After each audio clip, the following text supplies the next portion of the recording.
This is where we are with Rotten Tomatoes, and the numbers have held. The critics are idiots, and the audience always wins. I mean, anybody want to say anything on this before we just move on? Yes, Mario. I would love to. I thought you might. You can. There's actually a stream I will link later in the chat if you want to catch and go to the forward part where I actually read most of the reviews live for this. Did you really? Yeah, I did. Oh, I can't because wait. there is a part in there where you look like this dude looks like the love child of Bill Gates in a wish list off Wish.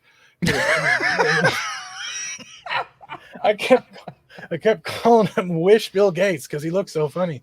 But like some of the reviews out there, it felt like Chat GPT wrote them because it didn't make sense. Like, okay, I want a review that says fun, nostalgia, references. And then you see things like this movie was disappointing fun.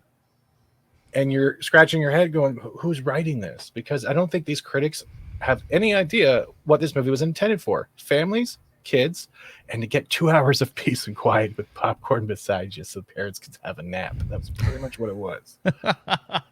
I have lots to say, but I'm going to be PG for 5 more minutes.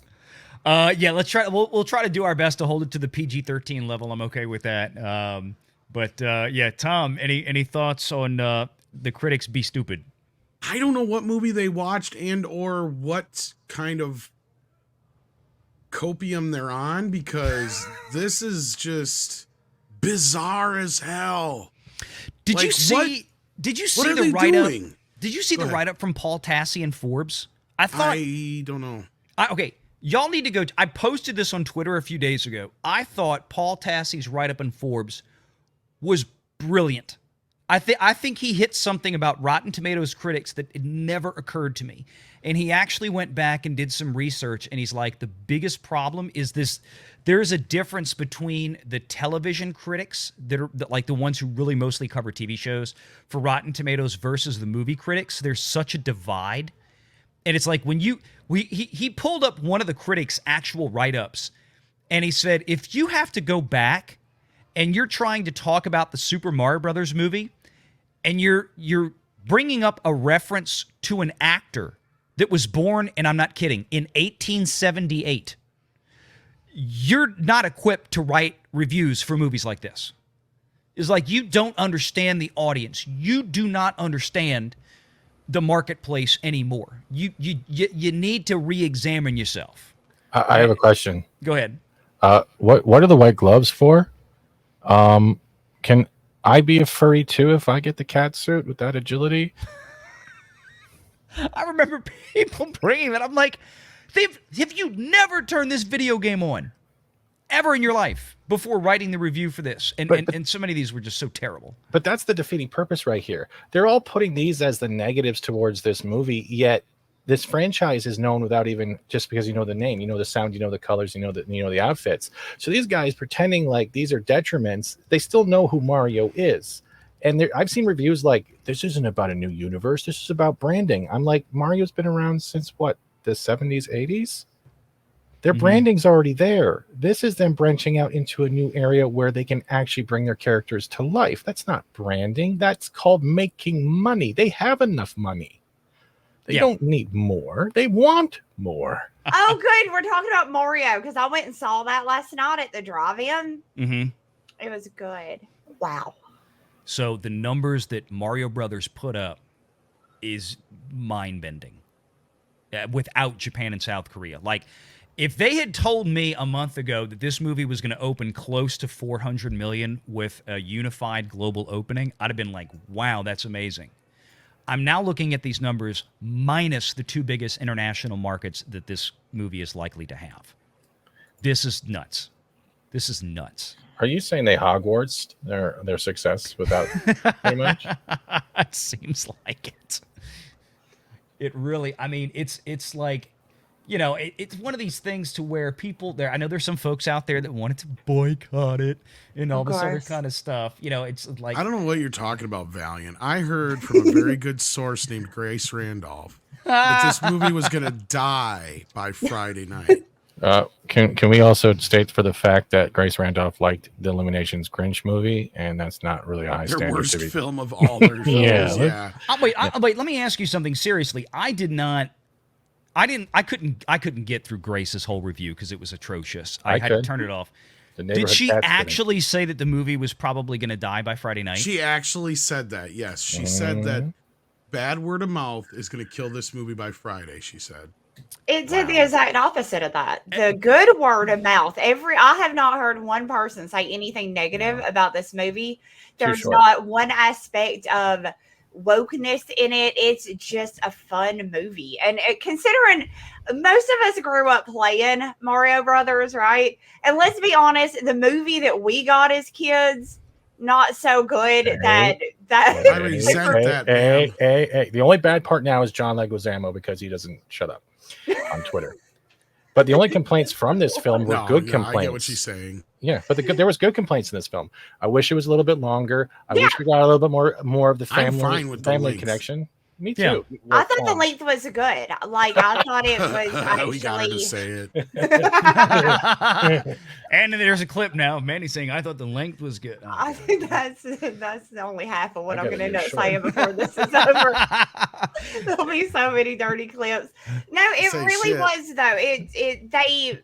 They took a beloved character that all of us loved as kids and really made it into a really cool movie. They added parts of the arcade game. They added parts of the 64. They added some where they're babies from Yoshi's Island. They did 5 seconds of Baby Mario and Luigi. I was like, that was perfect. That's all I needed. Yeah. Yes, but he's playing Kid Icarus, okay? And no one really remembers those titles. Those things are. I said that. Out. I told my kids that. Yeah. I told my kids that in the theater. I was like, "Oh my god, he's got an actual NES and he's playing Kid Icarus." Well, there's a Jumpman in there, and there's all kinds of good stuff. Kid Icarus thing is also a hint. I think if you remember back to the day where they had Captain N and the Power and the Soldiers, right, which was the Nintendo universe. They had Kid Icarus and versus Mother Brain and all of that. So they went the length. There you go, man. I'll set you up again. I got a copy of original Kid Icarus right down there. Well, and I'm not even the world's hugest Mario Brothers fan. In fact, I retweeted on I think Grace's tweet the whole thing about I haven't played a game since Super Mario World, and I know what this shit's about. Mm-hmm. I get it. It's not that big of a deal. They do a great job of explaining pretty much everything you need to know in the movie. I mean, I've been one of the people that's been trying to give people lower expectations. I'm like, yes, it's being hyped, if not overhyped. It's a good movie, right? It's a solid 7 or maybe so. It's not like the Godfather of animated films. Let's be real here.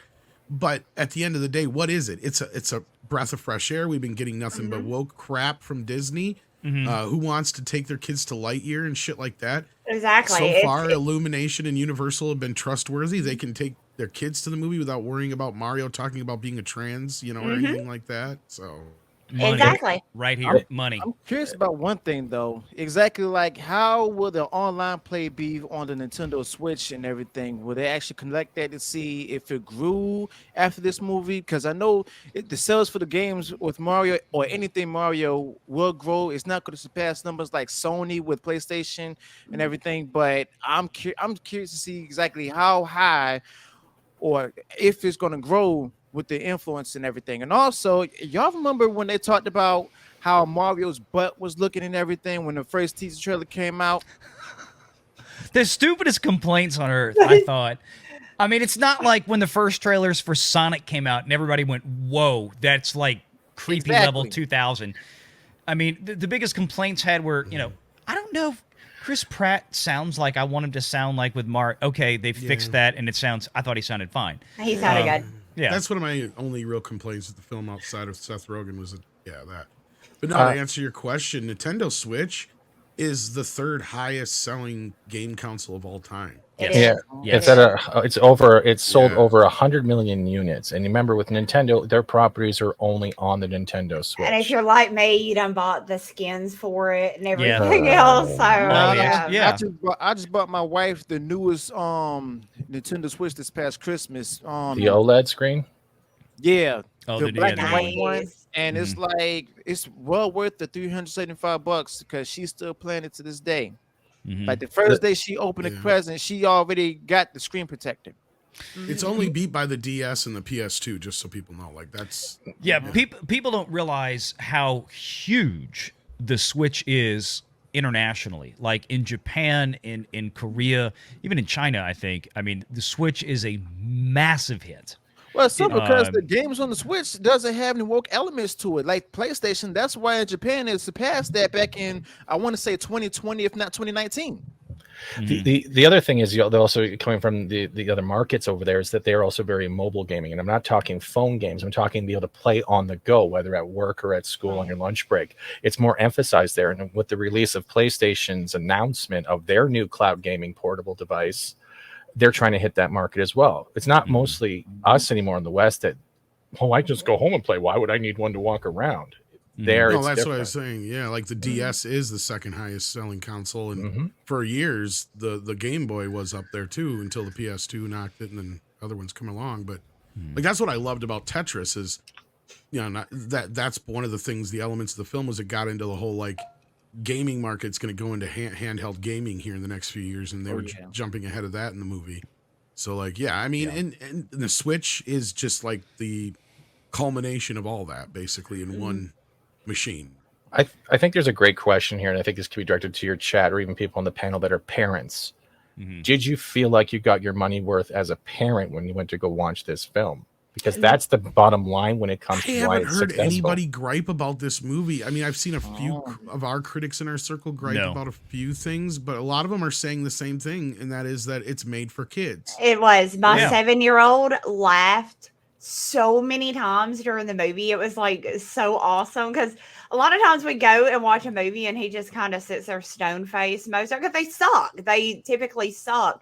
But my 7-year-old loved it and my 12-year-old loved it. So both of them were like laughing out loud during the movie. It was really good. I mean, it really is good. And like I said, I didn't have them shoving, tampons and this is, guys can menstruate. They didn't do any of that shit like they did with that. Oh, you mean like Disney does? Yeah, like Disney likes to do. Yeah. Because I didn't have the scene where Luigi was questioning his sexuality. They didn't have that. They left it out for whatever reason. The chart on the screen speaks for itself, and we're going to get to this in just a moment. But Mandy, I have a question. Yes. And I think you're going to give me a perfect segue. How much did the kids enjoy Jack Black's performance in this? They loved it, actually. And cut.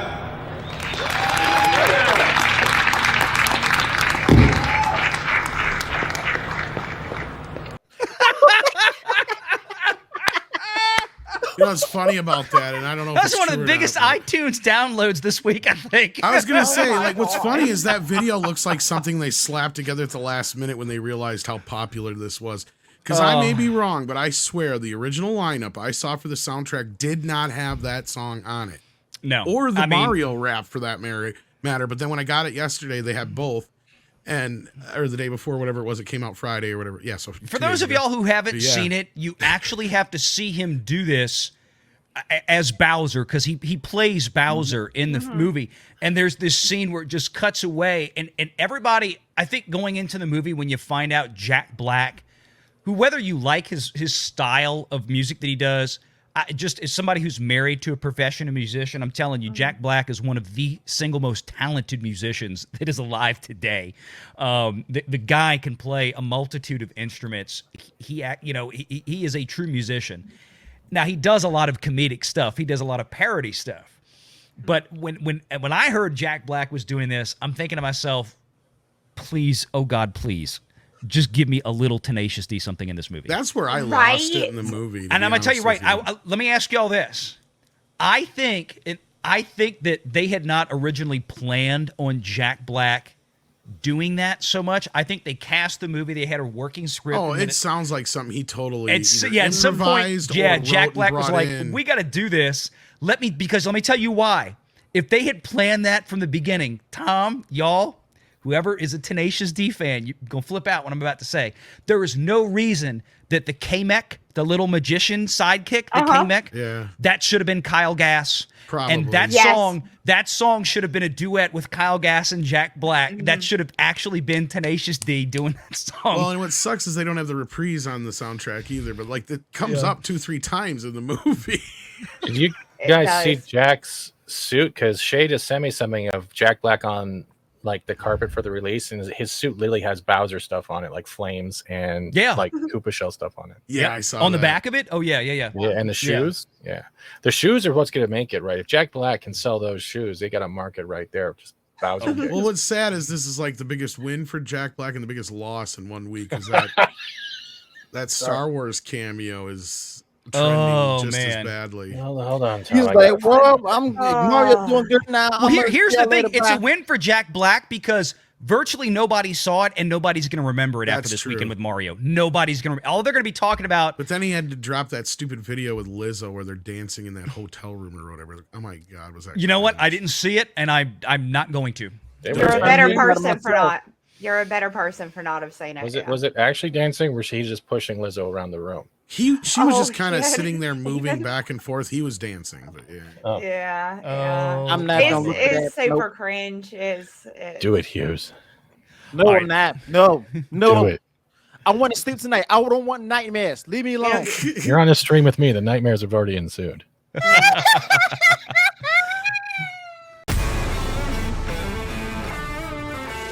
Renegade.